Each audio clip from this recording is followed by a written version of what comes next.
Hey, what's up guys? Welcome to my channel and I am back with a new video. Nokia is expected to launch the Nokia X100 smartphone next month in March, and this will be the very first Nokia smartphone to have a 108 megapixel camera feature with some great technology. We have already seen a leak render of the Nokia X100 smartphone and it suggests that it could provide a major step up in the camera hardware.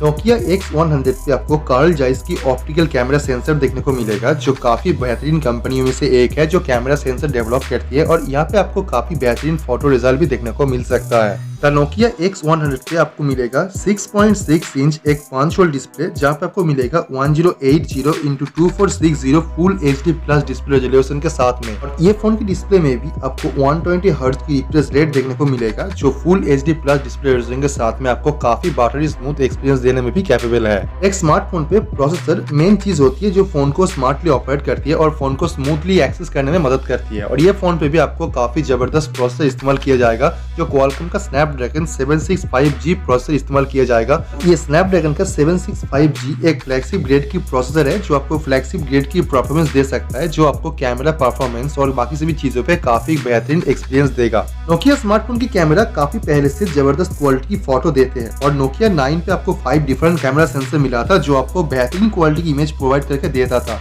लेकिन अभी Nokia Karl Zeiss optic के साथ उसकी camera sensor को लेकर और भी improve करना चाहते हैं, एंड इस बार नोकिया कार्ल जाइस ऑप्टिक के साथ पार्टनरशिप में उसकी कैमरा सेंसर को और भी बेहतरीन तरीके से डेवलप कर रहा है, जो कैमरा क्वालिटी को पहले से और भी ज्यादा इम्प्रूव करेगा। और यहाँ पे नोकिया काफी सारे सीरियस चीजों को कर रहा है जो पहले नोकिया स्मार्टफोन पे देखा नहीं गया था। लेकिन कुछ टाइम पहले कुछ चाइनीज स्मार्टफोन कंपनियां उसकी कैमरा क्वालिटी और कैमरा सेंसर क्वालिटी को और भी बेहतर बनाने के लिए कुछ पॉपुलर कैमरा मैन्युफैक्चर कंपनियों के साथ काम किया था, जैसे लाइका और हैसलब्लेड, लेकिन उस टाइम उतना भी बेहतर रिजल्ट नहीं मिला था। जो कैमरा क्वालिटी इमेज आउटपुट है और उतना भी बेहतर नहीं था। लेकिन नोकिया यहाँ पे Carl Zeiss optic camera sensor पहले भी उसकी स्मार्टफोन पे इस्तेमाल करते आए हैं और यहाँ पे काफी बेहतरीन रिजल्ट देखने को मिला है। लेकिन इस बार नोकिया इसके साथ डेवलप कर रहा है ताकि ये और भी बेहतर तरीके से सेंसर डेवलप कर पाए और नोकिया स्मार्टफोन पे एक बेहतरीन कैमरा आउटपुट मिल सके।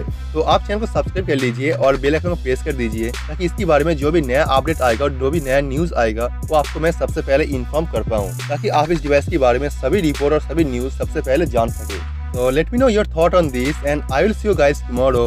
Peace out.